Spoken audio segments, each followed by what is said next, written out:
Global gathering. The Vatican announces a change to next year's Synod of Bishops. We have a report from Rome.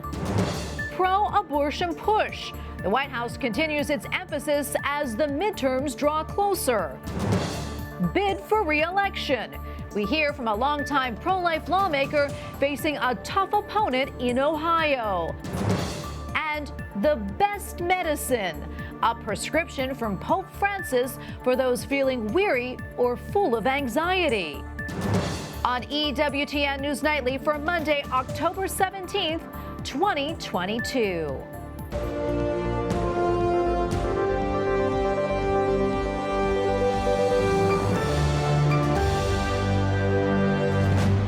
Thank you so much for being with us tonight on this feast of St. Ignatius of Antioch. I'm Tracy Sable. Pope Francis announces some changes to next year's Synod on Synodality. In an announcement yesterday, the Holy Father said the gathering of bishops now will take part over 2 sessions. The additional meeting takes place in October 2024 in Rome. Originally, the Synod was expected to be just 1 session next October. Joining us now from Rome is Andreas Thonhauser, EWTN Vatican Bureau Chief. Andreas, great to see you again. So what more can you tell us about this announcement? Yeah, thank you, Tracy. Yesterday, during the traditional Angelus prayer in St. Peter's Square, Pope Francis announced that the global synodal process will be extended for another year. While it was expected so far to have the final meeting and also the decisions of the Synod of Synodality in October of next year, now the bishops will meet twice to discern the findings of the global feedback of the faithful. The Holy Father said the Synod needs to have sufficient time, so conversations and decisions are not being rushed. Pope Francis said that he hopes this decision will help the understanding of synodality more by giving it more time, so to say. In the end, synodality should be seen as a vital dimension of the Church, he said.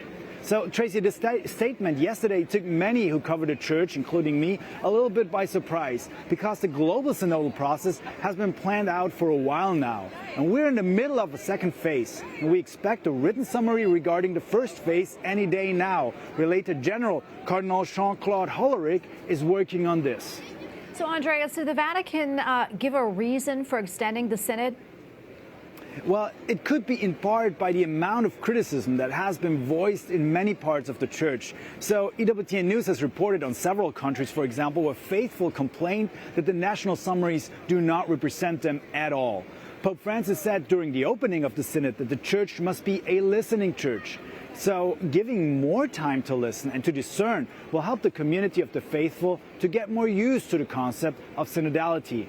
But Tracy, not everybody sees that as something very positive. Some in the Vatican have already voiced their concern that this could be a first step of a never-ending synodal process. And by the way, the German Bishops' Conference, who started their own synodal process some few years back, has just introduced a continuing steering committee for the synodal path. And this means the synodal process was institutionalized for years to come and should help undermine and bring change to the Church's teachings on hot-button issues such as women's ordination to the priesthood, sexuality, and marriage.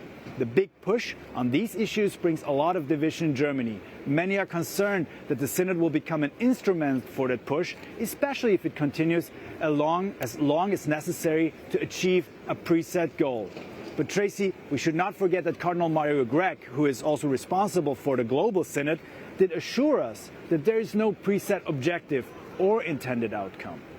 And Andreas, before I let you go, I understand there is a new book by Pope Francis? Yeah, that's absolutely right, Tracy. The Italian newspaper La Stampa released an excerpt of "I Ask You in the Name of God, 10 Prayers for a Future of Hope." The book is a call for peace, as we've heard it so often from Pope Francis. He writes that if the war does not stop soon between Russia and Ukraine, a nuclear catastrophe is becoming more and more likely. He also sees the risks of a third world war emerging from this conflict. He condemned war and violence as always as being a defeat of humanity and society. Well, Andreas, thank you so much for that report. We appreciate it. Andreas Thonhauser, EWTN Vatican Bureau Chief. Thank you again. Thank you, Tracy. President Joe Biden and Vice President Kamala Harris continue to push their pro-abortion agenda online at its stops across the country. In fact, the White House confirmed today that the president will be speaking at an event on that very issue at the Howard Theater here in the nation's capital tomorrow. White House correspondent Owen Jensen reports. Owen? Hi, Tracy, and good evening to you. No doubt they'll be pushing that agenda up until Election Day and well beyond. Now, President Joe Biden, who has more than 36 million followers on Twitter, was busy on social media calling for codifying Roe v. Wade. And Vice President Kamala Harris was scheduled to be in Los Angeles meeting with Planned Parenthood for what the White House calls a moderated conversation about protecting reproductive rights. President Joe Biden arrives back at the White House after delivering more messages on social media.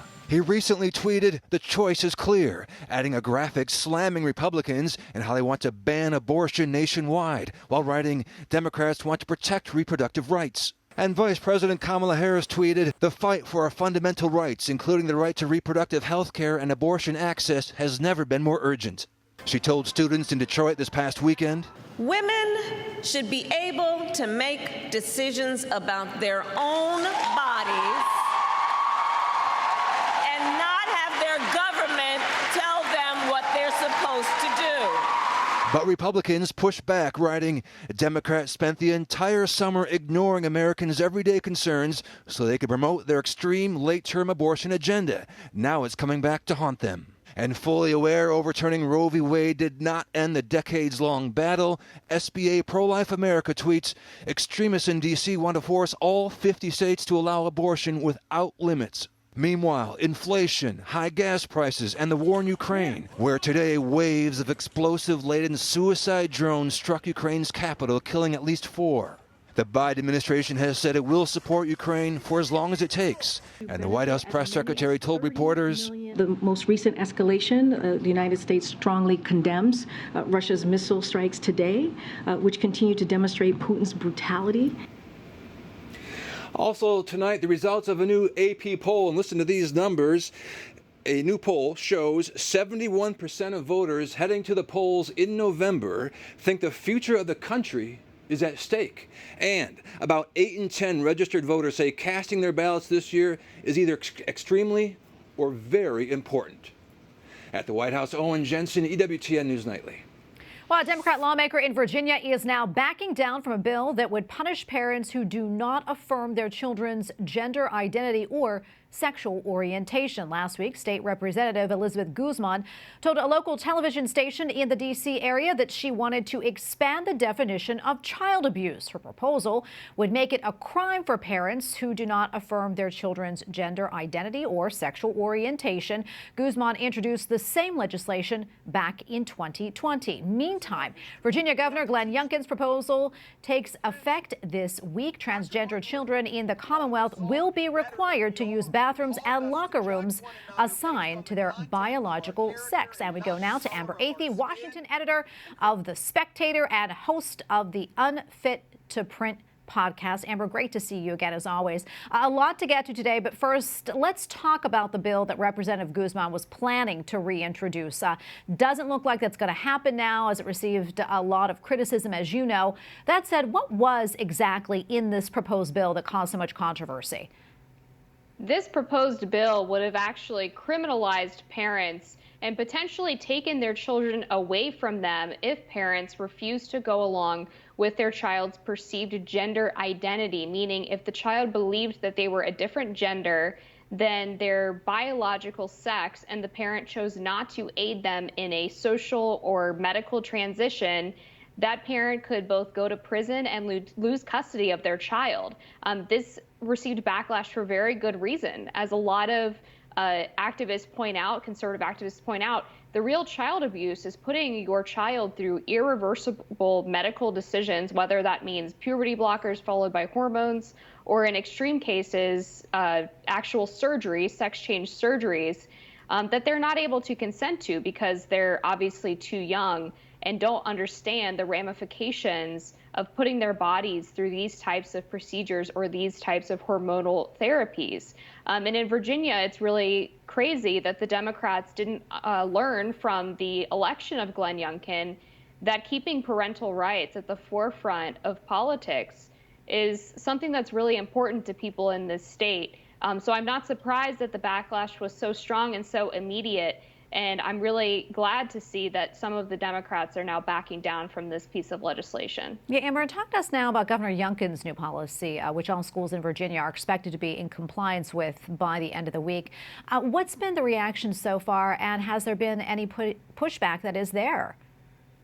There has been pushback from left-wing activist groups, but for the most part, Youngkin's policy is very popular. In a lot of ways, it's modeled after the Parental Rights and Education Bill in Florida, which when you actually ask parents about the pieces of that bill as opposed to the fabricated name, Don't Say Gay, they mostly support. And in Youngkin's policy, all it says is that parents need to be involved in major changes to their child's physical and mental state. So if a child goes to school and claims that they identify as a different gender than the one they were born as and want to go by a different name, they have to receive parental approval for that before the teachers start referring to that child as a different name or treating them as if they are a member of the opposite sex. It also says that children have to use the bathrooms that are assigned to their biological gender, and children are not allowed to play on sports teams of the opposite gender. So it's really a common sense policy. Yeah, on another note, as you know, the midterms are fast approaching and a number of issues are on the ballot, including the economy and crime. That said, some prominent Democrats say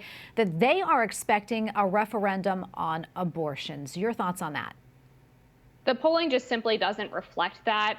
The latest polls suggest that the top issues are inflation, followed by general economic concerns, immigration, and then crime. In some polls, abortion ranks 5th, but in others it is actually even lower than that. So the idea that that is going to be the bellwether deciding factor in the midterm elections, I think, is just a bit of fantasy from the Democratic Party. And Amber, quickly before I let you go, what else is on your radar? What else are you working on?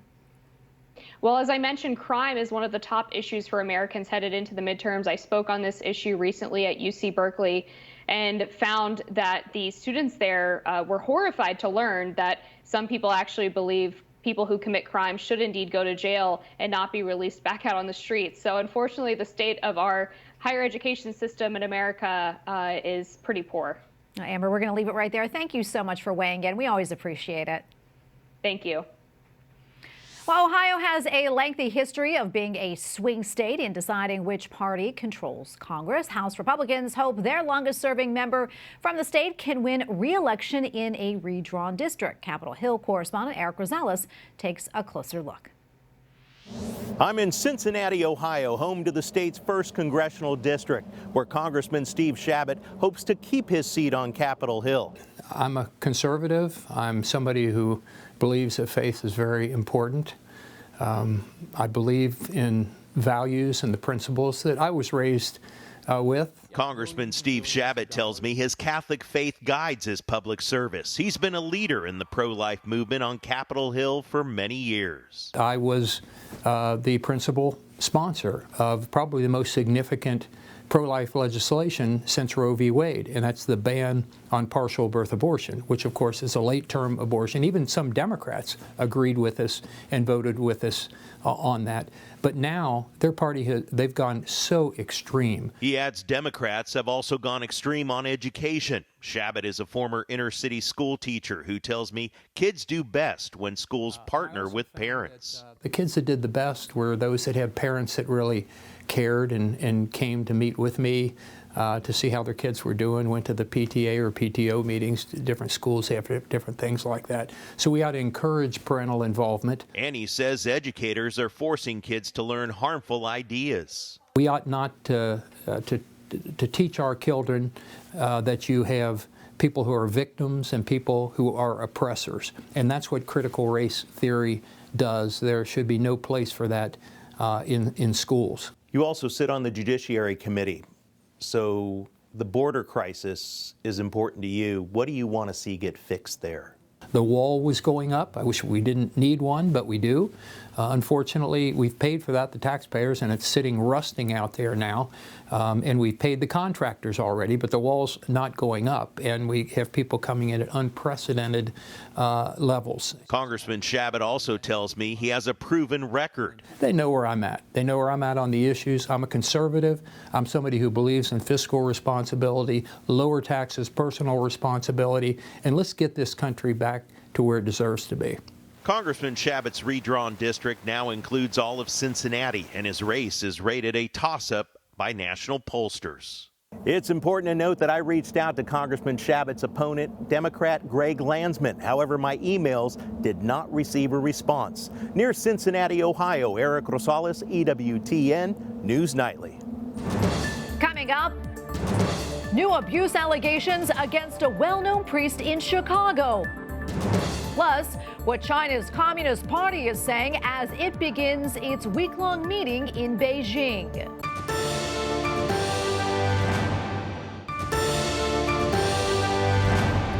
Father Michael Flanker, a well-known priest and social activist in Chicago, has been asked to step aside from ministry during an investigation into an allegation of sexual abuse. However, Father Flanker denies the claim.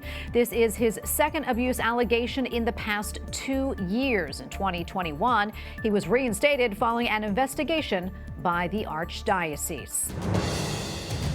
China's Communist Party has opened its week-long meetings in Beijing.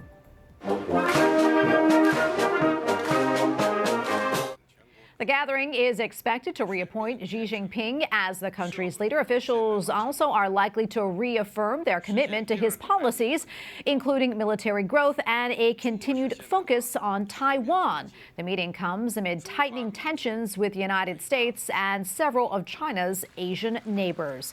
At least 8 people are dead following a fire at a prison in Iran. The fire began Saturday night. Its cause remains unclear.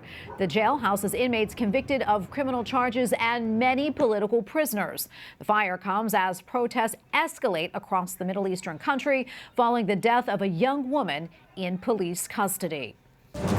Up next, advice from Pope Francis on how to develop a stronger prayer life.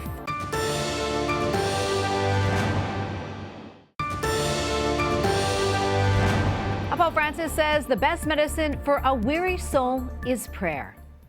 Momenti costanti in cui gli apriamo il cuore. At his Sunday address to pilgrims at the Vatican, the Holy Father said the key to a strong prayer life, as with many medical issues, is to remain consistent, adding that our relationship with our Lord grows cold when we focus less on important issues.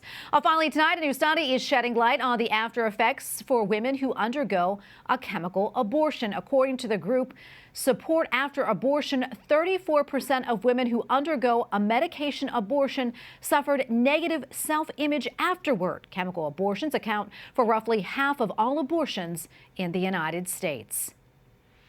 We go now to Mary McClusky, Assistant Director of Project Ministry at Project Rachel, a pro-life ministry. Mary, thank you so much for taking the time. We appreciate it.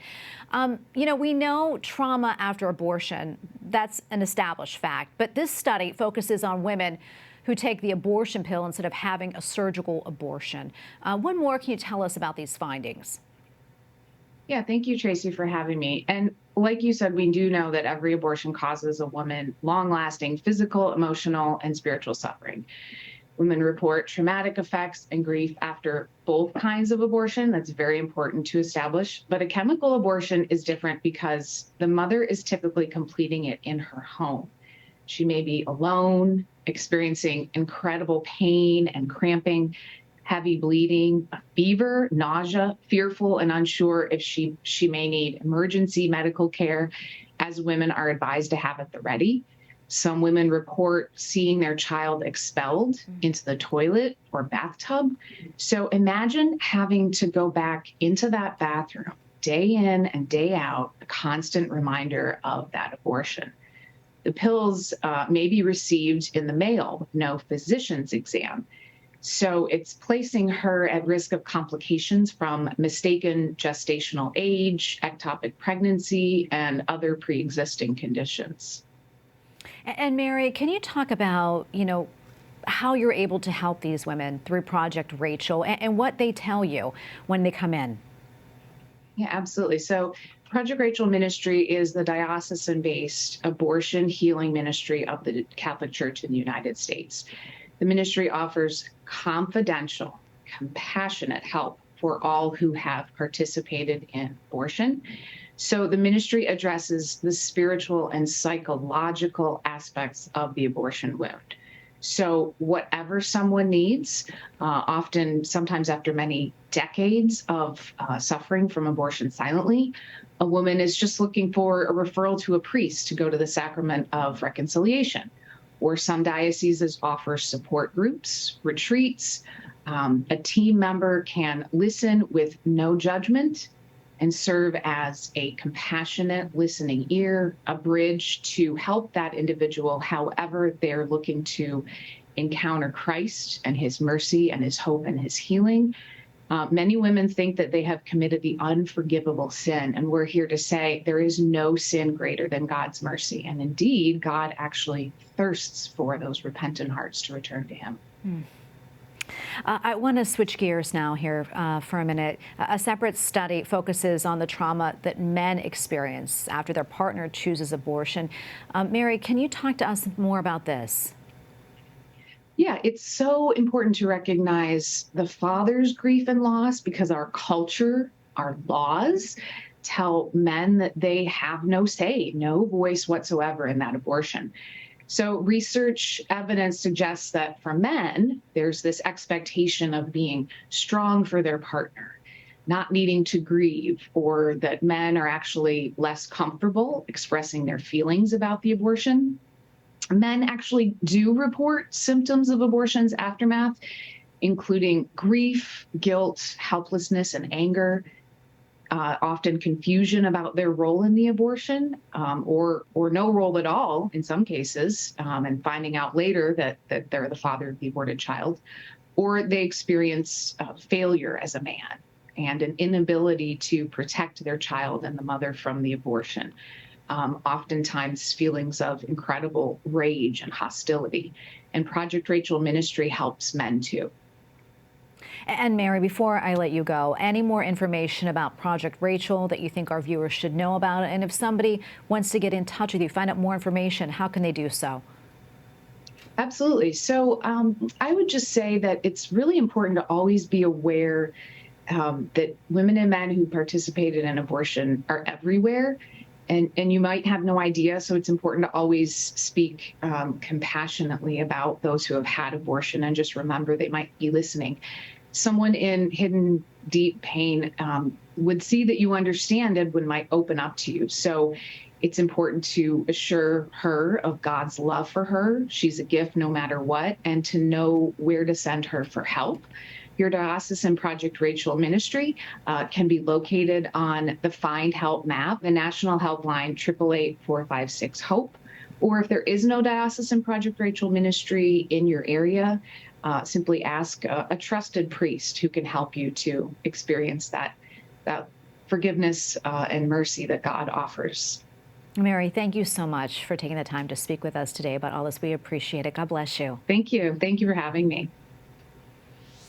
And we thank you for watching tonight. For the entire EWTN News Nightly team, I'm Tracy Sable. Good night and God bless.